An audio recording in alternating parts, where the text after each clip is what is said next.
ఏమైనా మనకు తోడ్పడినటువంటి లేదా మనకు ప్రోత్సాహం ఇచ్చిన విషయాలు ఏమైనా మన చేతుల సమయంలో లేదా జ్ఞాపకల సమయంలో వార్షికోత్సవ సమయంలో స్మరించుకుంటూ ఉంటాం. ఈరోజు మనం మరణించినటువంటి అమ్మమ్మ గారిని ఉద్దేశించి ఆమె ఆత్మకనెత్తి విషయాన్ని తెచ్చాలని, ఆ కుటుంబం గడిచినటువంటి 9 రోజుల పాటు ఆ యొక్క ఆప్తురాలను కోల్పోయినటువంటి బాధ నుండి వారి త్వరగా బయటపడి దైనందిన జీవితంలో వారి జీవితాన్ని కొనసాగించాలని మనందరం కూడా వారి కుటుంబాన్ని కోరుకోగలిగించాం. ఈ సమయంలో వారి గురించి ఎవరైనా మంచి మాటలు చెప్పాలని ఆశించినట్లయితే ఇంకా గడిచినటువంటి రోజుల్లో లేనటువంటి రోజులు కొంతమంది చెప్పారు. మరణించినటువంటి రోజు లేదా ప్రస్తావన సమయంలో మాట్లాడాలంటే రావచ్చు.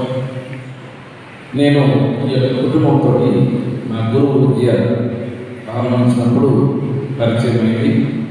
అప్పటి నుండి ఇప్పటి వరకు కూడా నా ప్రయాణం ఈ కుటుంబంతో బాల్యకాలం ద్వారా వారి తల్లిదండ్రులు, తోబుట్టువులు, వారి కుటుంబంతో నాకు అనుబంధం ఉంది. ముఖ్యంగా మా నాన్నగారితో, వాళ్ళ నాన్నగారితో వాళ్ళిద్దరూ కూడా చాలా ప్రేమగా ఆహ్వానించేవాళ్ళు. మేము తెలిసినా కానీ తర్వాత మేము వయసులో చిన్నవాళ్ళమైనా కానీ గౌరవిస్తూ ఉండేవాళ్ళు.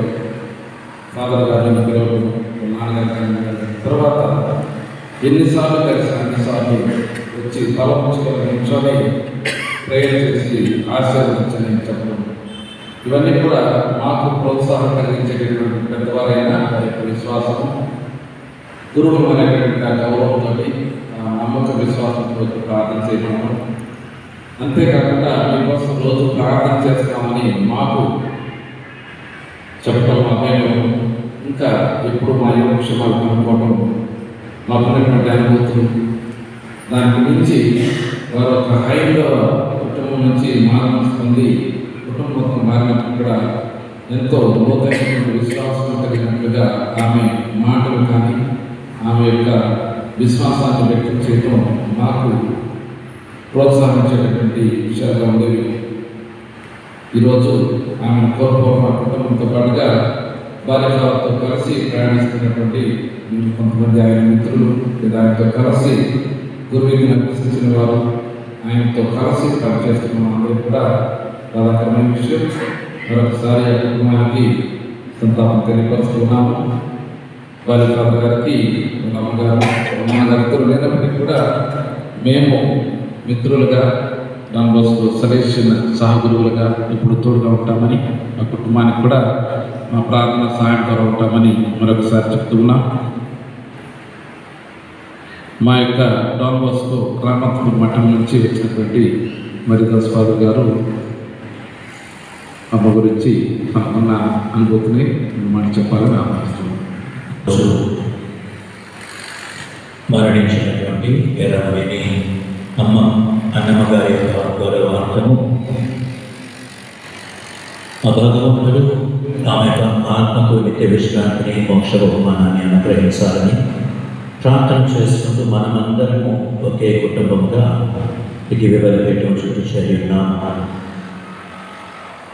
ఆమెతో నాకున్నటువంటి కొద్దిపాటి అనుబంధము,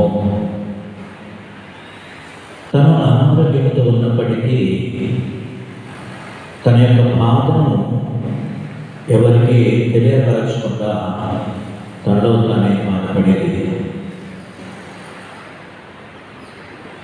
చివరి రోజుల్లో కూడా ఆమె యొక్క పరిస్థితిని తెలుసుకున్నటువంటి కుటుంబ సభ్యులకి, ముఖ్యంగా బాలి తమ్ముడితోటి చెప్పేదంట, నాకేమీ లేదు, నేను బాగానే ఉన్నాను, నన్ను ఇంటికి తీసుకొని వెళ్ళిపోండి, నేను సంతోషంగానే ఉన్నాను, నాకు ఎటువంటి అనారోగ్యం లేదు అని ఎప్పుడు చెప్తూ ఉండేటటువంటి. అటు తరువాత ఆమె యొక్క ప్రార్థనాపూర్వకమైనటువంటి జీవితాన్ని బట్టి చూస్తే, తన అనారోగ్యంతో ఉన్నప్పటికీ కూడా ప్రతిరోజు దేవుని పూజకు వచ్చి పూజలో పాల్గొనేదని అంతేకాదు, మరి ఆమె యొక్క మనమడు మనవరాలు వారితో పాటు ఉన్నది చివరి వరకు. మరి వారిరువురిని కూడా చూస్తే తను వారికి నేర్పించినటువంటి ఆ ప్రార్థన పూర్వకమైనటువంటి జీవితాన్ని బట్టే ఆమెకు దేవుని యందు ఎంత ప్రేమ ఉన్నదో మనము తెలుసుకోవచ్చు.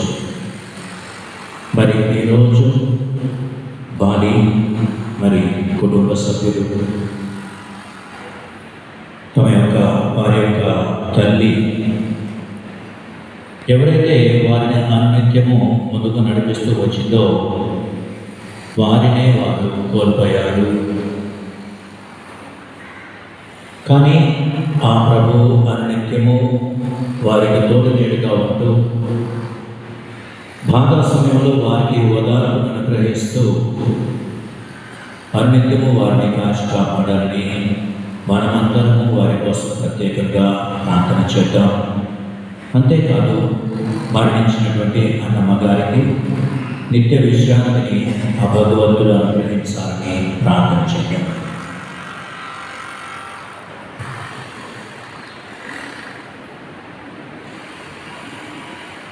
మరణించిన రోజున భూస్థాపన క్రమం రోజున అలాగే 9వ రోజైన ఈ రోజున దినం రోజున ఇక్కడికి వచ్చేసి మా అమ్మగారు అన్నమ్మ గారి ఆత్మ విశ్రాంతి కొరకు ప్రార్థించినందుకు, మా కుటుంబం కొరకు ప్రార్థించినందుకు, మీ సంతాపాన్ని మా అందరం కూడా తెలిపినందుకు వచ్చిన ప్రతి ఒక్కరికి పేరు పేరున కృతజ్ఞతలు తెలుపుతూ ఉన్నాను. ముఖ్యంగా ఈ పూజను నాతో పాటు పంపించిన సహా గురువులు, గుంటూరు పీఠ గురువులు, దావోసు సభ గురువులు, MSFS ఇతర సభల గురువులకు, ప్రతి ఒక్కరికి, ముఖ్యంగా బంధుమిత్రాదులకు, ఆత్మీయులకు